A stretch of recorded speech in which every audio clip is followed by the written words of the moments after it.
Hello les amis, à partir d'aujourd'hui, c'est le tour de la clé 60 d'entrer en scène pour s'activer pour nous tous avec l'ombre de la limitation, le don du réalisme et le CD de la justice.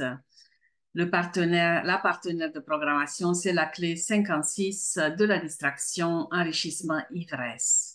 Le cercle de codons qui relie cette clé aux deux autres, la 19e et la 61e, c'est le cercle de Gaïa. Je vais lire quelques passages de cette clé en sachant que c'est une de mes clés préférées. C'est une clé qui se trouve au centre de mon profil et que j'ai ressenti fortement dans l'ombre pendant longtemps.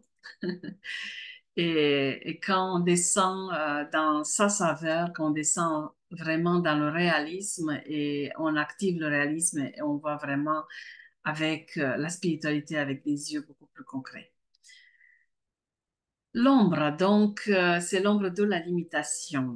Jusqu'à présent, dans notre évolution humaine, tous nos rêves d'un monde harmonieux ont été contrecarrés par cette seule force, l'ombre de la limitation.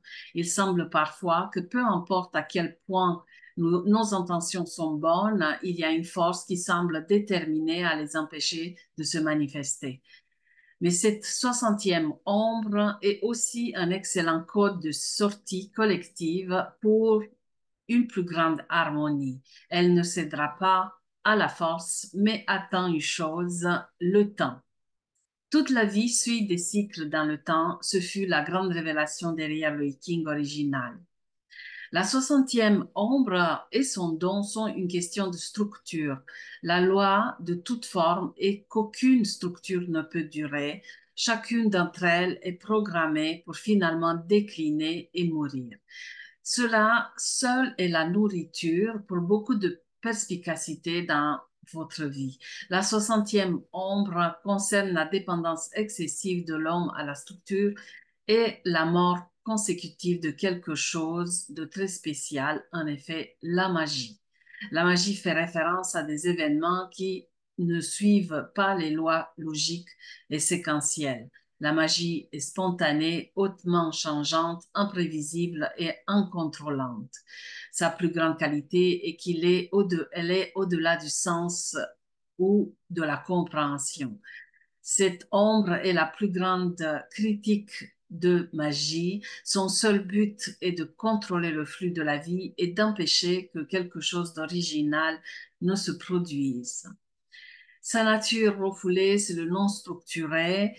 Lorsque cette clé est réprimée, refoulée, le résultat est un profond manque de structure dans la vie d'une personne. Au niveau cellulaire, cela peut en causer des problèmes physiques et des maladies, car une telle structure maintient ensemble le fonctionnement physiologique de l'organisme. La vie de ces personnes ne semble jamais harmonieuse car elle est en décalage avec sa vraie nature.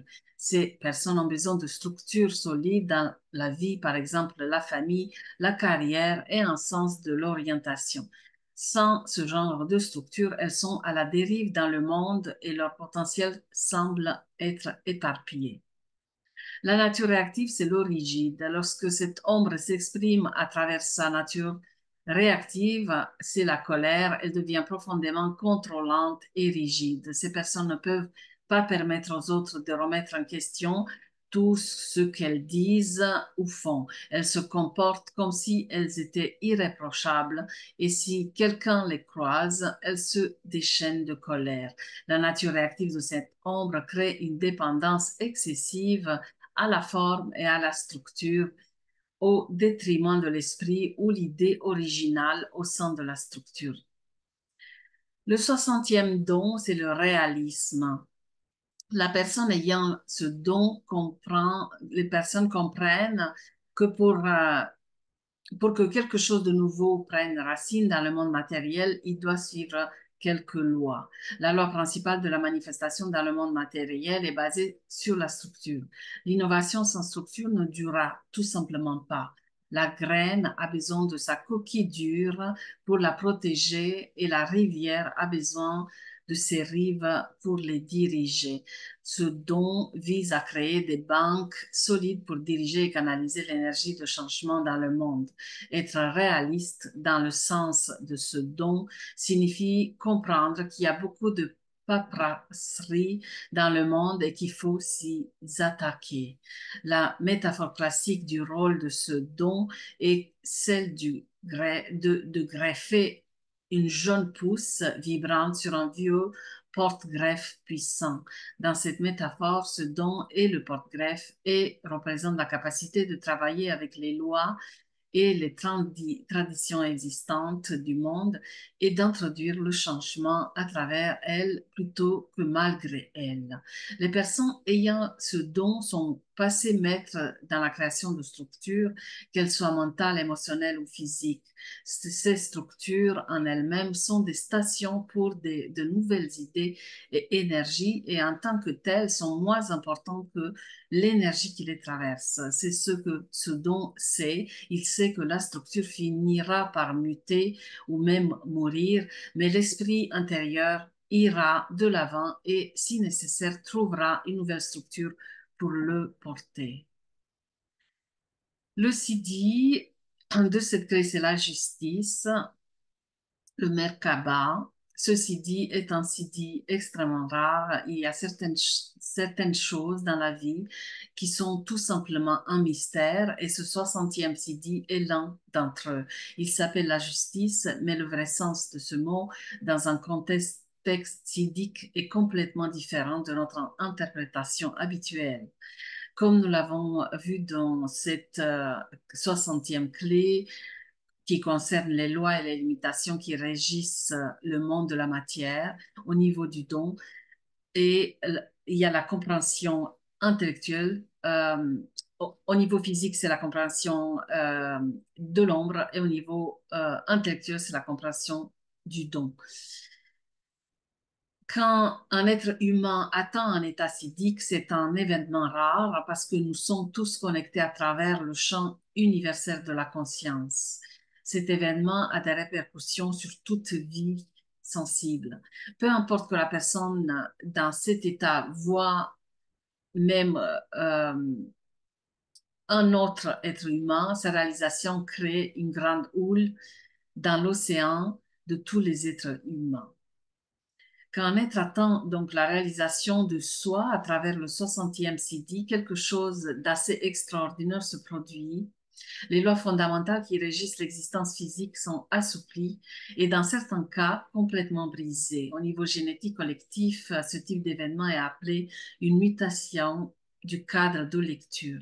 Lorsque cela se produit, le cadre de lecture dans l'ensemble de l'ADN humain se déplace de sorte que la façon dont le code génétique est traduit est totalement différente.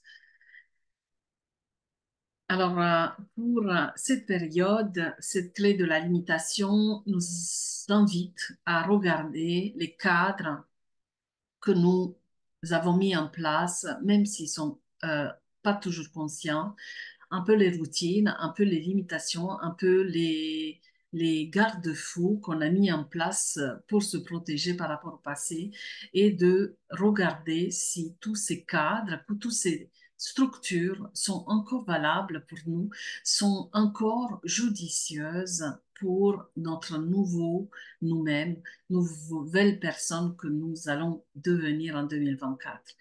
C'est la période qui débute l'année et ça tombe très bien d'avoir cette clé à ce stade ici, maintenant, pour justement faire le tri des structures, regarder et regarder aussi les structures qui nous manquent pour avancer, parce que c'est à chaque pas que nous allons voir les nouvelles structures. Moi, je sais qu'avec cette clé au centre de mon profil, j'ai toujours haï, on peut dire ça, c'est un mot fort, mais j'ai jamais aimé les structures. Et c'est vrai que mon enfance a manqué de structure. Un manque de structure, c'est soit où il n'y a pas de cadre du tout, soit où le cadre bouge. Qu'un jour il est blanc, qu'un jour il est noir, qu'un jour il est rouge. Ça aussi, c'est une structure qui n'est pas ancrée. Et, et, et je me sentais plus libre en fait à croire que j'avais pas besoin de structure parce que à l'intérieur de moi il y avait ce besoin de liberté justement coincé à travers cette ombre de la limitation. Mais à partir du moment où j'ai commencé à mettre des cadres, où j'ai commencé à mettre des structures et à les définir par rapport à mes besoins, c'est à partir de ce moment-là que je me suis sentie vraiment libérée et libre. Et c'est le seul moment où j'ai commencé à me sentir plus libre. Et plus j'en mets des structures, plus j'organise mon agenda, plus j'organise mon espace-temps, plus j'organise et je clarifie mes offres et mes relations avec les gens, plus les énergies inconscientes sont éclaircies autour de moi et plus mon message passe et il y a moins d'interférences avec des relations karmiques, avec des événements qui pouvaient m'arriver dans mon passé. Voilà, les choses sont claires, les choses sont cadrées, mais aussi à l'extérieur, enfin, on le met à l'extérieur de nous, on pose ces cadres à l'extérieur de nous, parce qu'à l'intérieur de nous, c'est cadré, parce qu'à l'intérieur de nous, le cadre est posé et les structures prennent place. Et c'est justement ces structures intérieures qui vont nous demander de mettre en place des structures extérieures. Dans un business, c'est encore plus vrai parce que à chaque palier, on a besoin de nouvelles structures. Nos structures évoluent, certaines sont obsolètes et peuvent pas continuer à nous aider dans les paliers suivants. Et justement, pour passer les paliers, pour changer la dynamique, pour évoluer dans son business, on a besoin de changer des structures, mais on a toujours besoin de structures. Et c'est intéressant parce que plus on avance dans les paliers, plus les structures des paliers suivants viennent nous chercher et nous frustrer à travers des rencontres, à travers des choses pour nous montrer que là, on manque de structure. Là, ce manque de structure en particulier fera qu'on ne sera pas à l'aise pour le palier suivant. Et ça, c'est valable aussi dans la vie de tous les jours. Certaines structures ne peuvent pas nous autoriser à aller dans certains endroits, dans certaines évolutions de nous-mêmes. Si on n'est pas habitué à supporter les limites émotionnelles et les frustrations, on ne pourrait pas, par exemple, devenir prof ou je sais pas, ou coach ou thérapeute, parce que cette structure, elle va nous titiller, ce manque de structure va nous titiller à chaque pas. Et, euh, et c'est sûr que ça risque de nous faire évoluer très vite, mais aussi à nous abîmer très vite. Voilà, c'est le moment vraiment de regarder avec cet œil du réalisme votre cartographie de structure, votre mise en place de votre fonctionnement et qu'est-ce qu'il vous manque pour mieux avancer. Ciao, à très vite.